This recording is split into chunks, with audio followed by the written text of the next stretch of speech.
Hello and welcome everyone to English Center. Happy to see all of you smiling faces once again. This is mine to be. Today I'm going to talk about number, person and case. Well, are they worth enough to study? Okay, let me give some example first, then we will evaluate whether they keep any appeal to study or not. Nadine Gordimer remarked about Nelson Mandela, he is at the epicenter of our time, ours in South Africa and yours wherever you are. Now, if I say our in South Africa and your wherever you are, it means instead of ours, if I say our, and instead of yours, if I say your, will it be correct or not? Another example, I go to university and attend my classes regularly. But in case of he, we say he goes to university and attends his classes regularly. Why we can't say he go to university and attend his classes regularly? We can't say this because the subject is third person singular number. So here lies the importance of studying number and person. If we do not have a clear idea about number, person and case, sometimes we will commit mistake in forming sentence. But the native speakers don't think about any grammar because it comes naturally to them. So in this video, I'm going to talk about number, person and case, and certainly in detail. Stay tuned.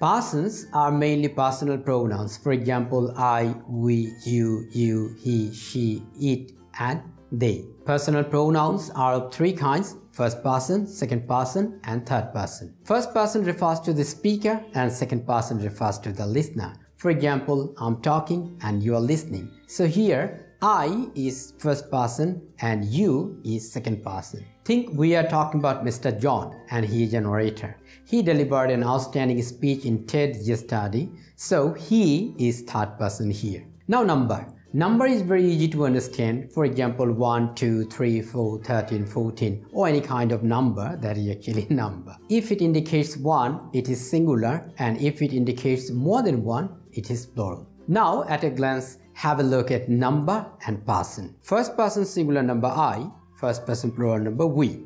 Second person singular number you, second person plural number you.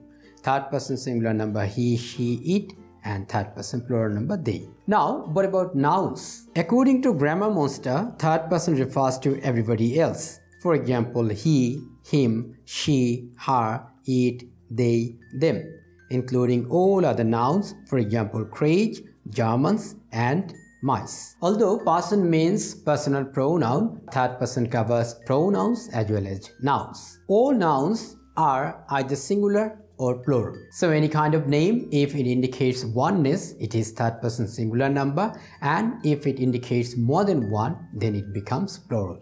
For example, Michael or John is third person singular number, but if we say together, it becomes plural, like Michael and John. Now look at the chart again. I'm adding name in the place of third person singular number. Please remember it, we will need it discussing tense or other things. So third person singular numbers are he, she, it, name. Please say with me.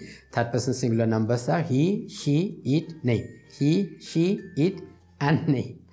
Okay. Now look at case. Case, don't be scared with case, it's very easy to understand. For example, when you are at playground, you wear jersey. At office, you wear formal dress. And at home, you wear casual dress. Similarly, a pronoun or a noun, when it is in the place of subject, it takes one kind of shape like subjective case, and when it is in the place of object, it takes objective case, and when it means possession, it takes another shape that is called possession. For example, I love my teachers. My teachers also love me. I love my university. In the first sentence, I used as subject, so it has taken the shape of subjective case.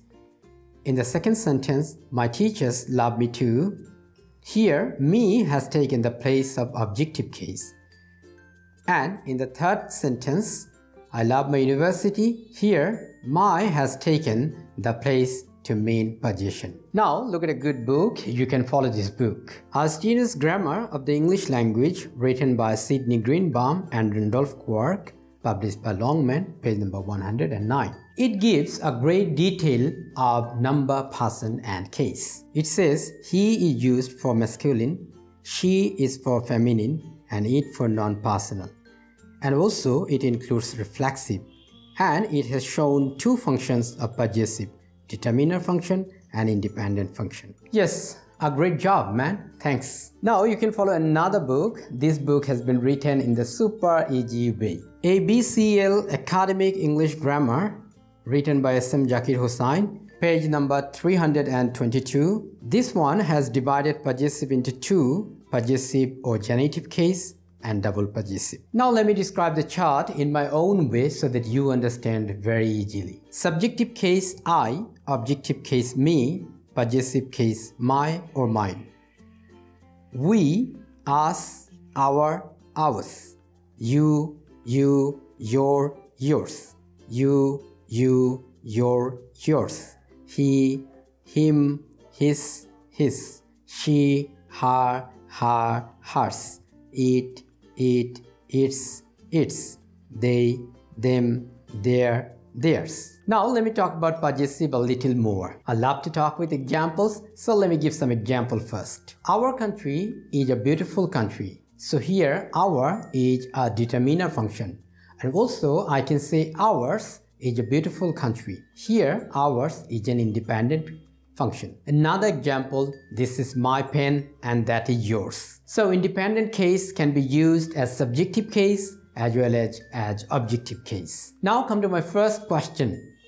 Nadine Godrema remarked about Nelson Mandela. He is at the epicenter of our time, ours in South Africa and yours wherever you are.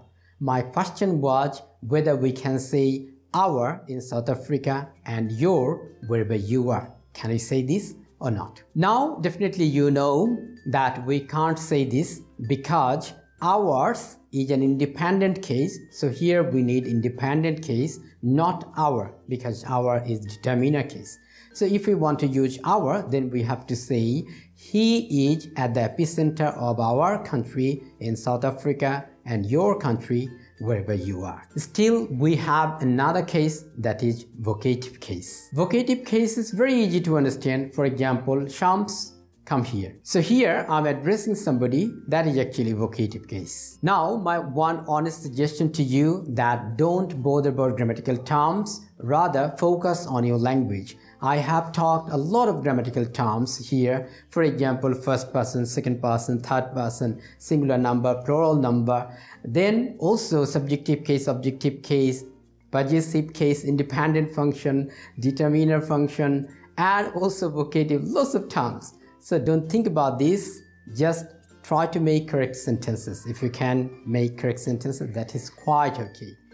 Teachers can remember all the things because they have a lot of practice, and also batches after batches they teach the same thing. Now let's have a test to check whether you remember all the things or not. Exercise number 1. Would you please give dash your pen dash lost dash pen on the way? You have to use different cases of I. So would you please give me, here it will be objective case because we have the verb give. So after verb we will need objective case. So it will be objective case me. Then I lost, here it will be subjective case because it is in the place of subject. Then my pen because it means possession here, my pen on the way. Exercise number 2. Ours is a great university. What about you? So you have to use any form of you. So it will be yours because I'm talking about our university and I'm asking you what about yours? Yours means your university. Exercise number 3. Bangladesh is dash motherland dash love her so much she has given dash all. You have to use different cases of we. So it will be Bangladesh is our motherland. Here we need determiner case. Then we love her very much. She has given us all. Here we need objective case. Exercise number 4. I told dash to attend your party, but dash said he would try dash best. You have to use different cases of he. So it will be I told him to attend your party, but he said he would try his best. I think no need to explain here, you understand this now. Exercise number 5. Dash are food lovers. I see dash to go to restaurants, in dash free times. So you have to use different forms of they. So it will be they are food lovers. I see them to go to restaurants in their free times. I think you understand this. Now for your practice, I'm giving another set of exercises here. And also in the description below, you can check both of the places. If you can answer all the questions, I believe many of you can, then I will make a lottery and I will give you a gift. It could be a book, and your deadline is 28 February 2018. Thank you very much for watching. Be a better human being and do something for the humanity.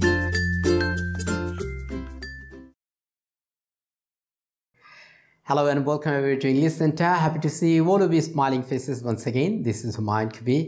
Today I'm going to talk about number, person and tense. Sorry.